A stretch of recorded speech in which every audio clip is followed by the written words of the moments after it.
Hello, Beshi. So, eto na nga. Today is November 21st. Time check, it's 11:24 a.m. So, galing kami ng embassy. Today yung schedule namin ng embassy interview for US EP3 visa. Ang time namin is 7:30. Dalawa lang kami ni Daddy. Yung dalawang bata, hindi na namin sinama. Naiwan sila sa Genti. So, nag-check-in kami. Saan tayo nag-check-in, Dad? Grand Riviera Suites. Grand Yun. Riviera Suites. Sa tapat lang siya ng embassy. Yeah, sobrang lapit lang.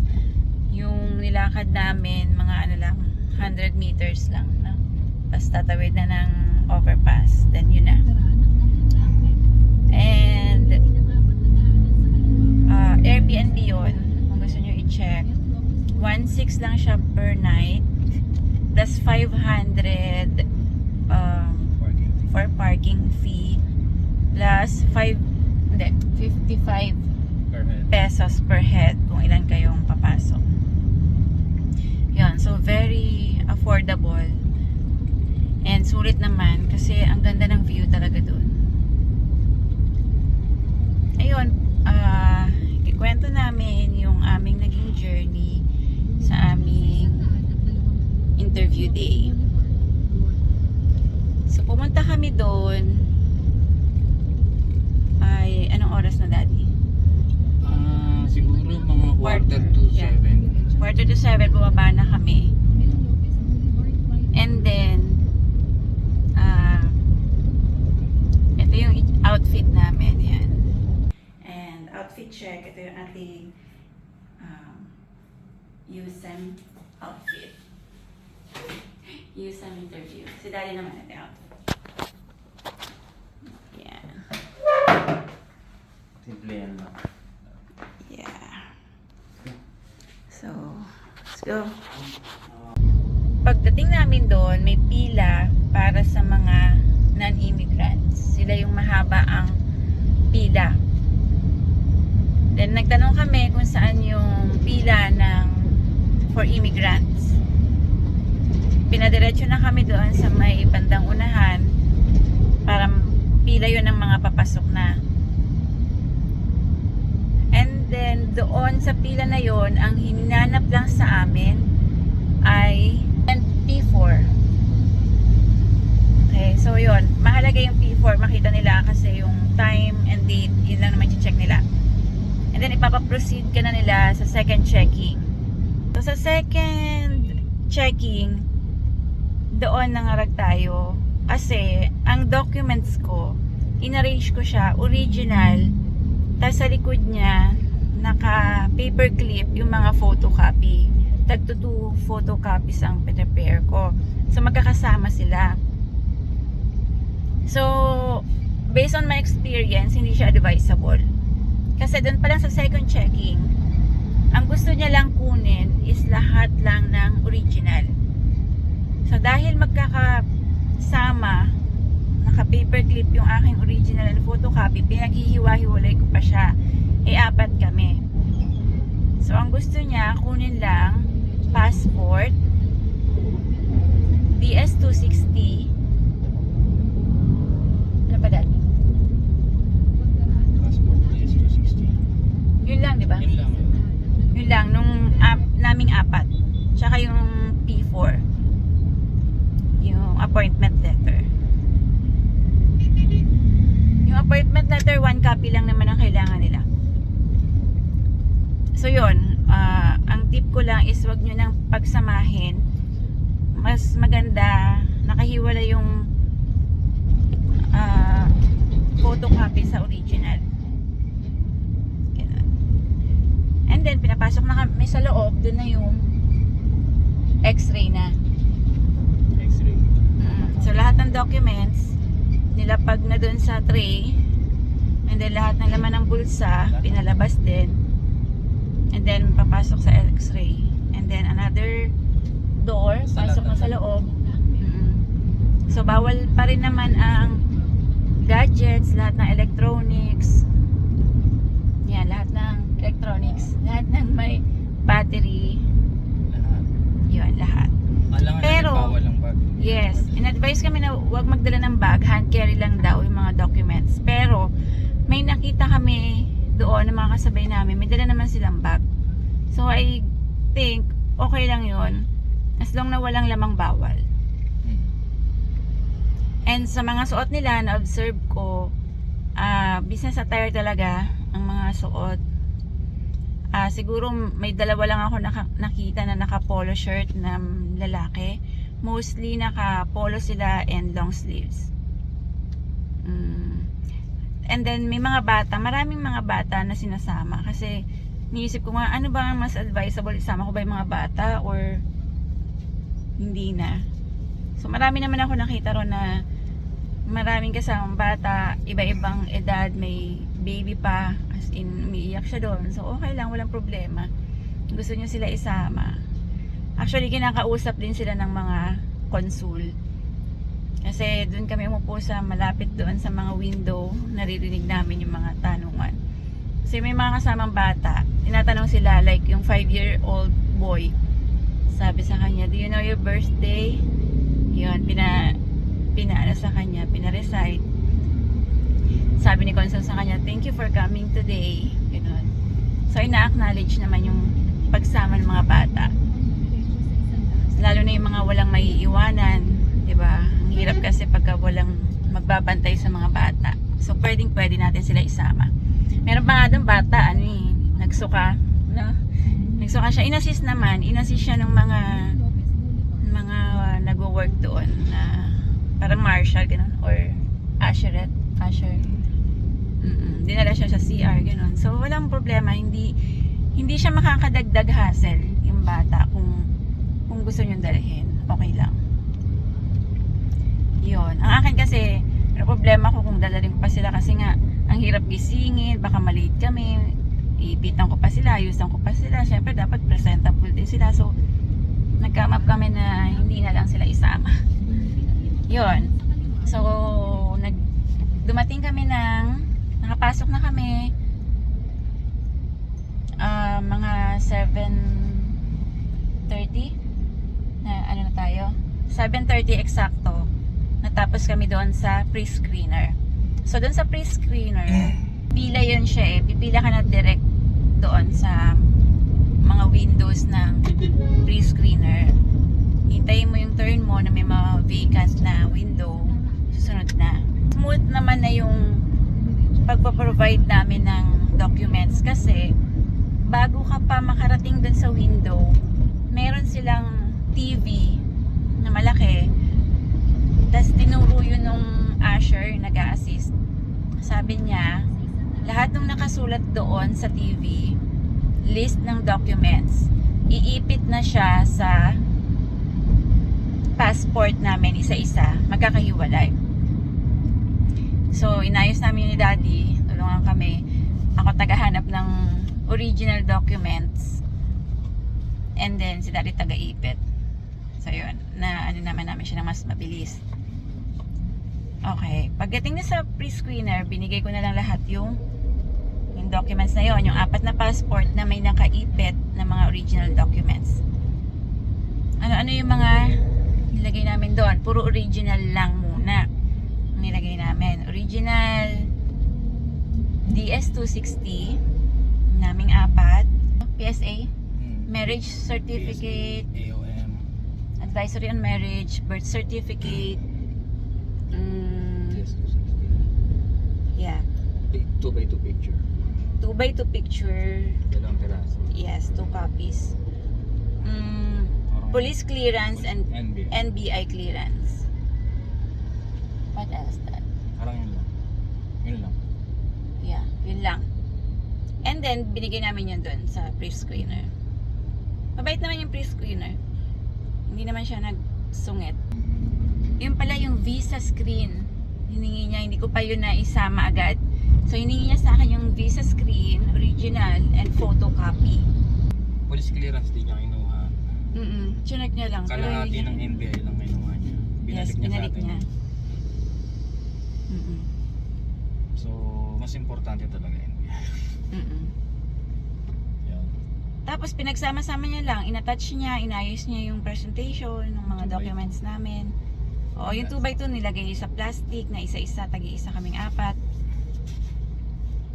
Yun, inorganize lang niya yung aming documents para ibigay dun siguro sa consul para okay na lahat. Tinanong niya tayo kung okay na yung lahat ng medical. Then sinabi nga natin for waiting pa ako ng medical. So yun, i-indicate niya rin yun doon. And then, yun na, after niya matapos yung pag-organize niya ng documents namin, nag-ano na siya, nag-sample question na siya sa akin. Na? Tsaka din sa'yo. Ano yung mga natandaan mong question niya? Sa dami ng... Usually, ang mga tinanong sa'yo, yung tinanong sa'yo, di ba mga... Oo, employer. Yung address mo, age, Address, yes, current address. If currently working ako. ilang taon ka na. Yeah, kung ilang taon na ako. Date of birth. Kaunti lang tanong niya, no? Ang kaunti lang ng tanong nung pre-screener sa akin. Parang mas marami pa kasi sa'yo. Tinanong ka niya, no? Tapos binigyan niya kasi ako ng papel. Sabi niya, basahin ko daw and sign with date today. So parang waiver lang siya eh. Tapos yung habang pinababasa niya ako ng waiver, tinanong niya na si Daddy, ang dami niya tanong kay Daddy. Yung mga Name ni Margot Megan, date of birth nila, age niya. Ano Parang pa? sa akin niya pina-confirm yun sa dalawa. Ilang taon na sila. Oo. After nun, in-instruction na lang kami na umupo muna sa waiting area. Hintayin daw matawag yung name namin. Yeah, tinanong Diba? din yung annual salary ko. Oo. True. Hindi ko alam kung kinumpute may calculator pa sila. Yun, Kung kinukompute nila, no? Nagtawanan pa nga eh, diba? Hindi ko alam ah. Yun. And then, namupo na kami. Ang dami na dong waiting. Hindi pa nagsisimula magtawag ang mga consul that time. At 7:30 a.m. And then, mga 7:45 exactly, nagsimula mag-open yung mga window for consul. So parang ganito pala ang process nila. Iniipon muna nila lahat na ma-pre-screen. Saka sila mag-i-start ma-interview ng Kasi yung mga 6:30 a.m. kung mga kasama, naabutan ko pa sila dun sa waiting area.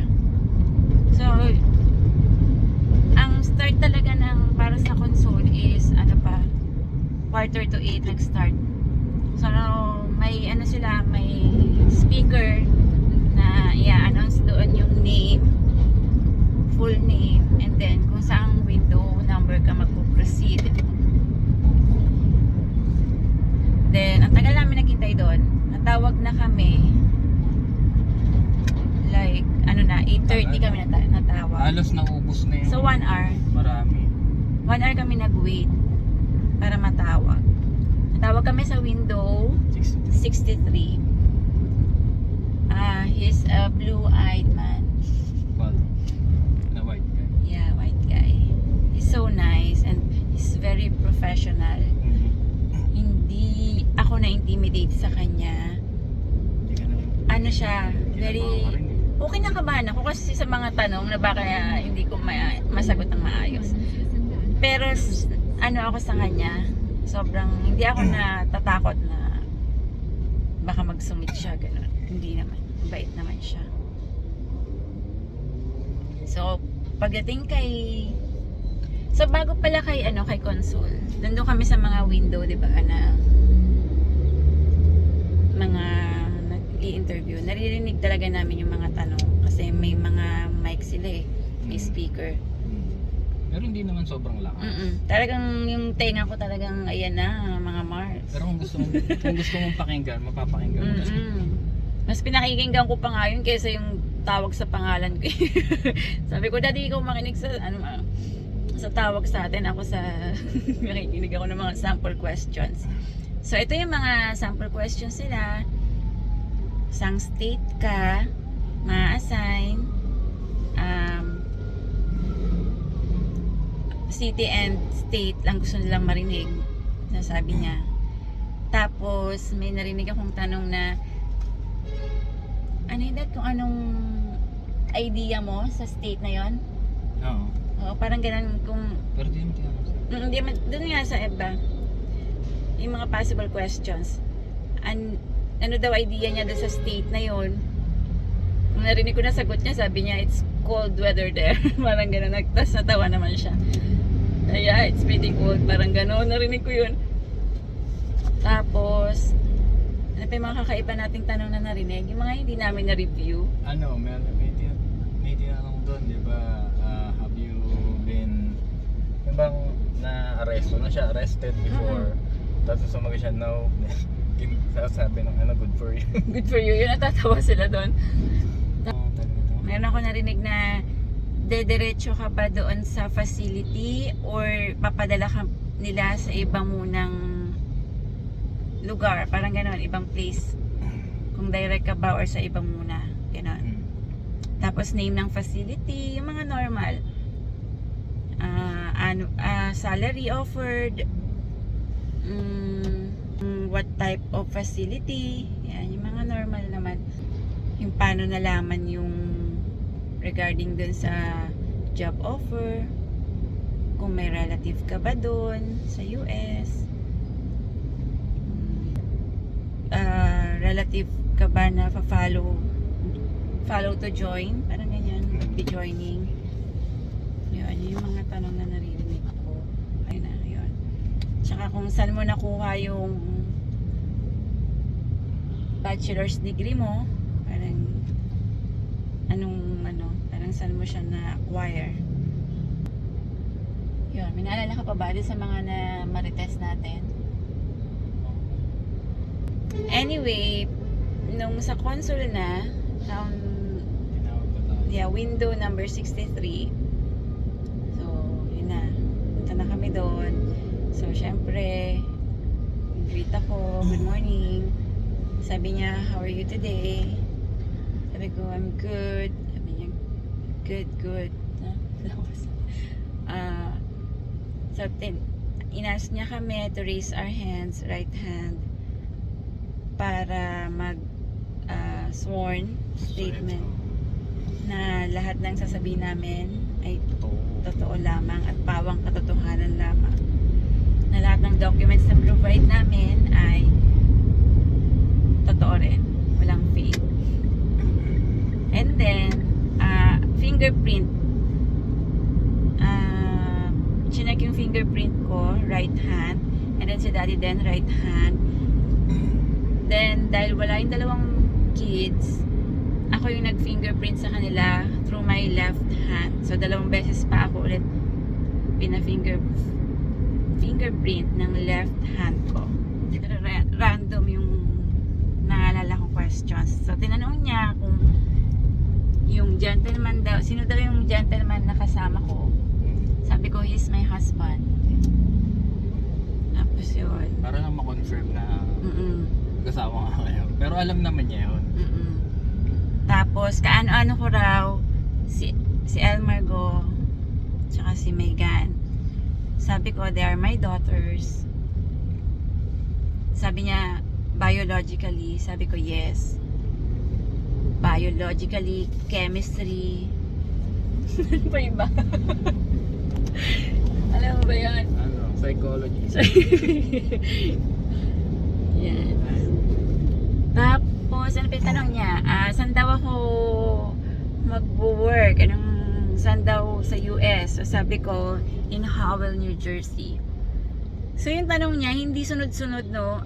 Pa isa-isa. Kasi kada sagot ko, nagta-type-type siya. Sabi ni Daddy, nagre-research pala daw sila. Kaya feeling ko, yung sinabi mong Howell, New Jersey, tiningnan niya nga kung yung agency mo nandun talaga, yung facility mo. Siguro. Ganon, nagta-type-type sila. Tapos, tsaka ulit siya susunod ng tanong, sabi niya, alam ko daw pa kung ilang patient ang pwedeng ma-assign sa akin for a day. Sabi ko, 1 one per day. Sabi niya, oh, it's quite a long time daw. So, I will be in a patient for a long time. Parang gano'n. Yes, tama naman. Sabi ko, yes. Tapos, tinanong niya din kung ma-assign daw ba ako sa house ng patient. Sabi ko, yes, I'll be assigned in home healthcare setting. Yun, sinagot ko. Yung ano ko, date of birth, tinanong niya. And then, nung sinabi ko yung date of birth ko, sabi niya, nag-use daw ba ako ng other date of birth other than that? Sabi ko, no. Definitely not. Sabi ko, sabi ko, no. So, kinabahan ako kasi bakit natatanungin yun? Baka may nakikita siya sa research niya na may iba ba akong date of birth na ano? Yun, ang tagal niya dun. After nung tanong niya na yun, ang tagal niyang nagsisearch. So, kinakabahan ako nun. Sabi ko, bakit? Bakit may ano, may something ba sa date of birth ko? So, yun. Feeling ko, yun yung hit ko dun sa NBI eh. Ganon? Oo, feeling ko. May nakalagay Kasi may, ba? tuwing kumukuha ako ng NBI, may hit ako. So, nagwe-wait ako ng ilang 10 days. Feeling ko nga. So baka may nakikita siya sa research niya, nakapangalan ko. Pero iba ang date of birth. Kaya tinanong niya yun. So medyo kinabahan ako sa part na yun. Tapos si Daddy, tinanong din niya kung Kasi may annotation. May nakita niya yung annotation ko. Ano lang naman yun sa birth certificate ko, yung Manila, kulang lang. So hindi na siya nagtanong doon. Ang tinanong niya yung kay Megan kasi merong wrong spelling na nag-type doon sa birth certificate niya eh, na yung father's name naging Marlon Luminarion imbis na Luminario. may N sa dulo. Yes. Tapos tinanong niya lang kung Ginamit daw ba niya yun ever? Oo. Yung Luminarion. So sabi lang naman niya no. sabi ko nagkamali lang ang type. Tapos very ano talaga siya, concerned siya, sabi niya kay Daddy, that's very normal na sputum daw, ganyan siya. So matutuwan, 221G daw si Daddy and that's very normal. Mga ganun. Tapos pag nagki-question siya ng mga doubtful question, sabi niya, well, this is just a normal question. Ganun siya, bago niya itanong yung mga discrepancy na nakikita niya. Kumbaga parang sinasabi niya Oo, na huwag ka mag-aalala. Ganun na. Bait nga niya. Check. And then doon niya na sinabi na your visa, Margo and Megan visas will be approved. And as I said, sabi niya sa'yo, diba, normally, it's very normal na matuto 1G due to pending medical result para sa sputum ni Daddy. So, sabi niya, bibigyan niya ng pink slip. Andun yung instruction. Sabi niya, for further instruction, pumunta raw dun sa window 71 to 74. Window 71 to 74. Yeah. Pero pagpunta namin dun sa window 71, hindi, sabi yung passport ko, kinuha niya na. Yung sa akin lang ang binalik, yung pink slip. yeah, binigay yung kay Daddy at saka yung pink slip na may instruction kung paano gagawin kapag lumabas na yung result ng sputum, ano niya, Test. yeah, sputum test. And that will be on December 25th. So, ang sabi doon sa Windows 71, may tanong po kayo, sabi niya ganyan. Actually, kahit naman pala hindi na tayo pumunta doon. Pero ang sabi kasi sa atin doon sa ang instruction kasi, for further instruction, punta kayo doon sa hindi naman niya window. sinabing pwede na tayo. So, ang ibig niya palang sabihin doon, basahin mo muna to, pero kung may tanong ka pa, gano'n, hindi niya kasi, hindi namin siguro masyado naintindihan. Kasi English. Ayun pala, meron palang tanong na 2 beses ko pinaulit sa kanya, hindi ko pa rin naintindihan. So, technically, ang tanong lang naman niya, ano yung course ko? Oo. Yun lang naman, pero very tricky yung tanong, like, Hindi naman tricky. Ako, hindi ko nga Hindi mo lang na-gets eh. na-gets lang. English nga kasi. Binanggit niya yung nursing. Sabi niya, anong bachelor in nursing? Yun nga daw, yung degree. Degree in nursing. Yun, may ganun pa. Kaya nga ang intindi ko talaga, meron ba akong degree other than nursing? Kasi binabanggit na niya yung nursing. Bakit ko pa isasagot yung Bachelor of Science in Nursing? Kaya sabi ko, I'm sorry. So inulit niya ulit, gano'n na gano'n. Sabi ko, do you mean aside from nursing? And nagpagulo lang talaga nga sa akin. Kaya talaga ako nalito kasi binanggit niya yung degree in nursing.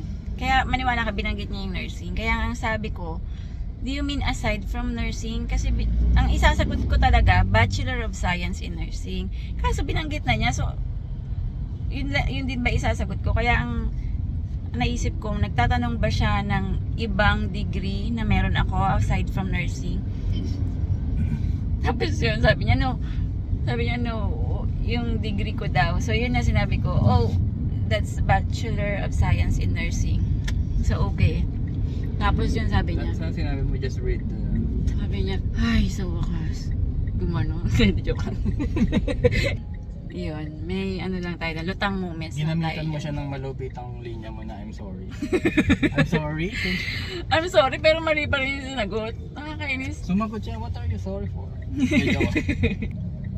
After nun, tapos na.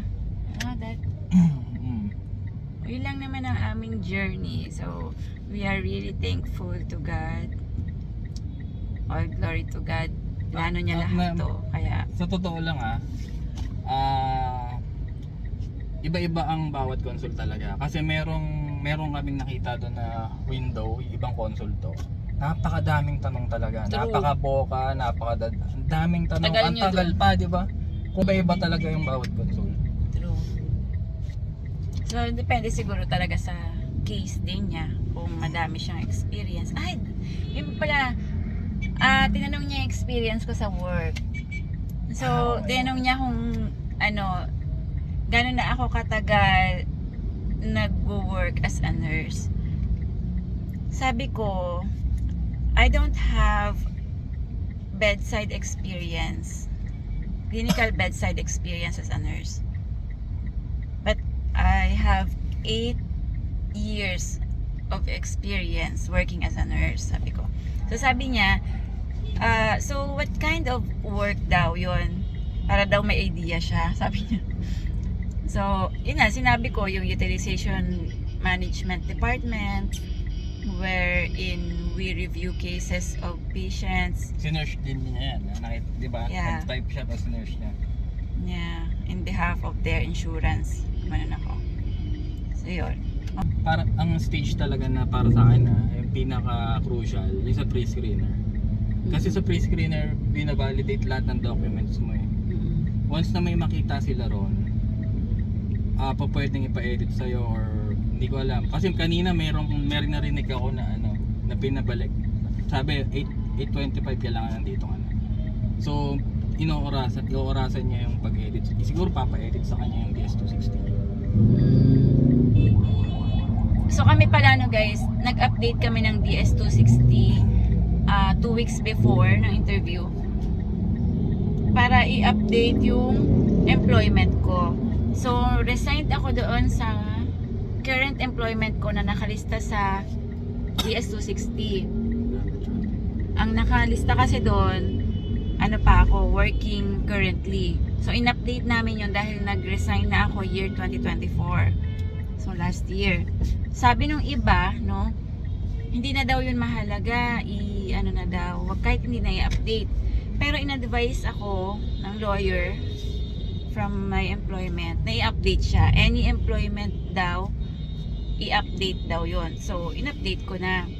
Which is good thing, in-update ko. Kasi tinanong talaga ako ni pre-screener. Sabi niya sa akin, are you currently working? Sabi ko, no. Kung hindi pa na-update yung aking DS260, makikita niya yon. na kung nakasulat pa doon current and then sumagot ako ng no, papa-update din yun, hassle pa, di ba? So, i-update nyo na, wala namang ano, hassle sa pag-update namin. Yeah, mabilis na. May konting hassle kasi Mahirap na pagka access. in-open mo siya, kunyari nag-request ka ng ipapa-open mo, di ba, public inquiry. Hindi ka agad ma-open. Siguro sa atin, 5 araw yata, bago nag-reflect na open na. So pag open na, saka mo siya may edit.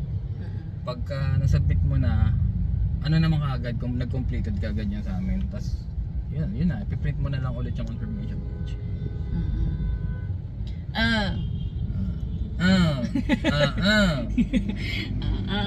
Yun. Alam mo, sa mostly doon sa lahat ng na-interview na nakita namin, wala ako nakita naman na denied. Oo. Wala. It's either 221G lang talaga. Basta, Kasi na-sputum sila. basta kumpleto yung documents mo, talagang parang formality na nga lang yun. Di ba? True, lalo. Yun lang naman guys. So sa mga ano tawag dyan? Mag-i-embassy interview soon. Congratulations na kaagad sa inyo. Ang tip ko pang isa ay kayong dalawa, halimbawa mag-asawa, kayong dalawa is tandem kayo pagdating sa documents para less hassle sa principal. Kasi kung ikaw lang lahat nakakaalam nung documents mo, tapos hihingiin lahat, nakakangarag talaga. So maganda, master nyo yon kung saan nakalagay, saan kukunin, saan ibabalik. Kasi nagbabalik sila eh.